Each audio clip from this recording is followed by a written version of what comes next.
give you everything I am. You give it back to me and more. We're gonna make our dreams come true and live a good life, good life, good life. Today on Tamron Hall, ripped from the headlines, new questions swirling around Gary Coleman's life and death. Today, only here, Todd Bridges speaks out for the first time about the mystery surrounding Gary Coleman's death. Come on, we all knew that something took place. What Todd Bridges thinks about the controversial lie detector test just taken by Gary Coleman's ex-wife. Now, why he wants his friend's case reopened 15 years after his death. I want the case reopened and examined because I think that there's more to this case than we realize. Then, a sister who knew something was wrong from the start. How her gut instinct launched the desperate search to find her sister gone missing and her fight for justice now. Tamron Hall starts now.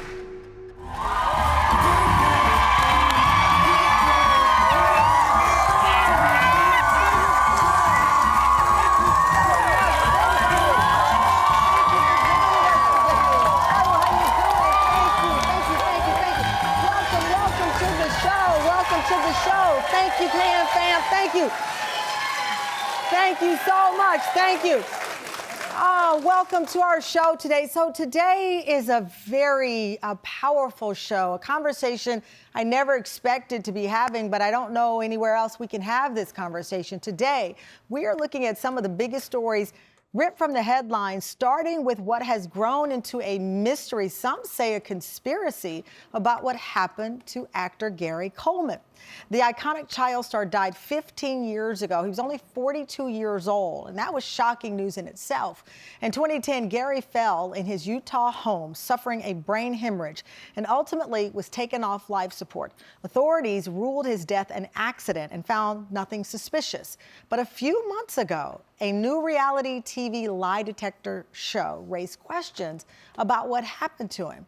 Gary captured the world's attention with his role as Arnold Jackson, and while his life was full of great success, he also experienced great tragedy. His friends say he referred to himself as God's punching bag.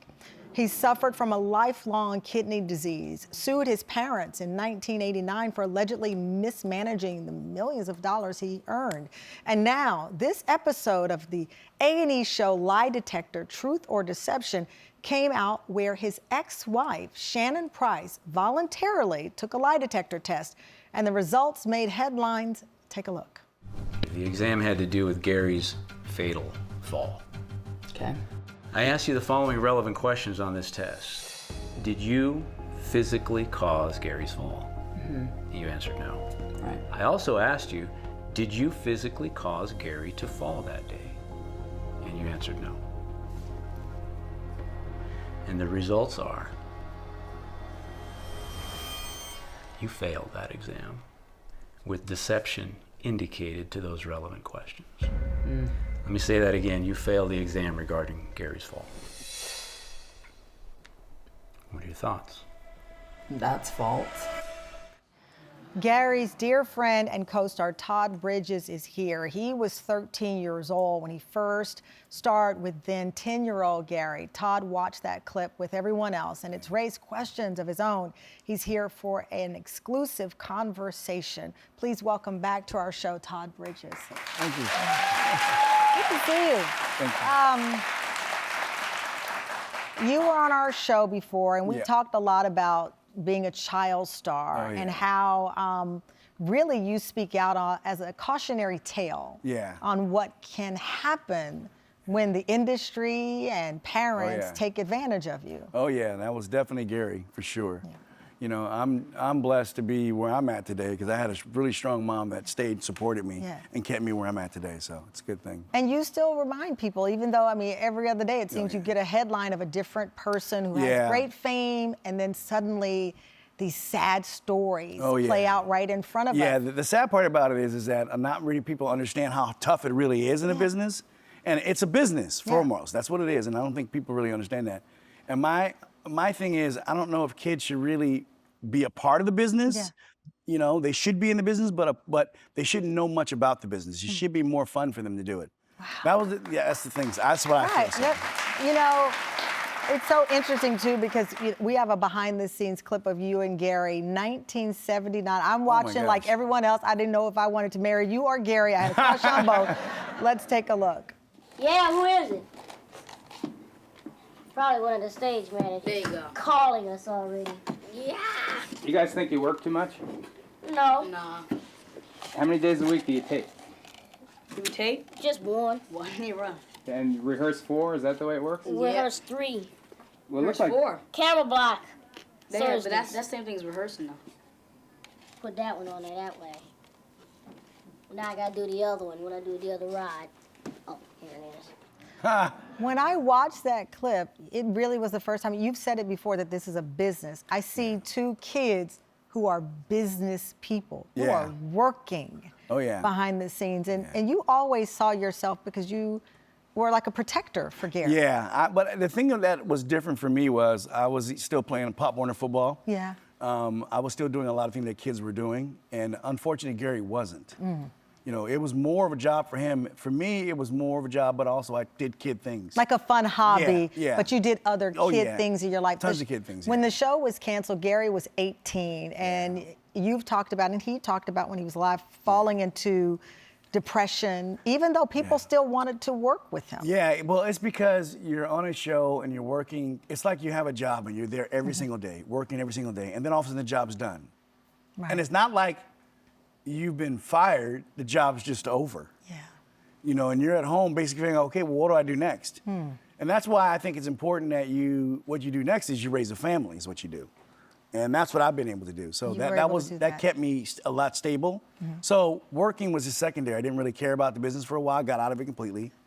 And then I decided to go back in it when I figured out that the other job that I had, the zeros weren't the same. So I had to go back in show business and change things. You know, in your memoir, Killing Willis, you said of your relationship with Gary, you said, from the first day I met Gary Coleman, he was like a little brother to me, on set and off, like real brothers. We didn't always get along, but I always felt close to him. Even during the years we weren't on speaking terms, and I'll always feel close to him, even now that he's passed on. You know, Gary was 3 years younger than you. To your point, life is not a straight line. People, we all know you can be close to somebody and then something happens, people get in the middle, relationships change. But I love the fact that prior to him passing away, you had couple of special moments. I think it was 2006. You ended up on the same flight. Yes. And unbeknownst to you, you and Gary are sitting on the same row, and you got on the plane and they said your brother's on the flight. Yeah, I was passing through, you know, security, and they're like, "Oh, your brother's on the plane." I'm like, "My brother? I don't have my brother's at home." And I said, "I don't know what these people are talking about." So I get all the way, like sitting on the plane, I sit down, and I'm like, "Oh my God, they're talking about Gary Coleman." I'm like, "What are you doing here, man?" He's like, "What are you doing here?" And then we started talking. And you started talking. Yeah. And then again, I think it was 2009, you were at a fan event in Tennessee. Yeah. And you had a very revealing and powerful conversation with him. Yeah, he was very much so afraid of her. And she was there, and he had told me that. And the sad part about it was there was not much you really can do because you're not really involved in someone else's life. You have your own life you're trying to deal with. And then I was pushing Gary around in the wheelchair, and I remember he was like, "Why are you pushing me around in the wheelchair?" I said, "Because you're my brother." He goes, "Well, thank you." And that's what he said. And I kept pushing him around. We talked a lot, and we got really close then. And then the day of his death, unfortunately, I remember when the thing happened to him, I was on the phone with her and another friend of mine, and we were telling her, "Don't pull the plug, give Gary some time." And I want to talk about that a little bit more. I should point out that Gary's ex-wife was never charged with anything. We invited her to be on this show. We did not hear back. Authorities have until this point, insisted that it was an accident. His cause of death, they've ruled natural causes related to that accident. So we're going to explore, though, more of this show that set off this conversation, this A&E lie detector test. One more note, I should say, lie detector tests are not admissible in court. We'll discuss that as well. Todd Bridges is sticking around. We'll be right back. This has been a great personal experience for me. Being able to get my story out. I've literally, my whole life, have had the odds working against me. And so I'm really hoping for a good outcome. Right.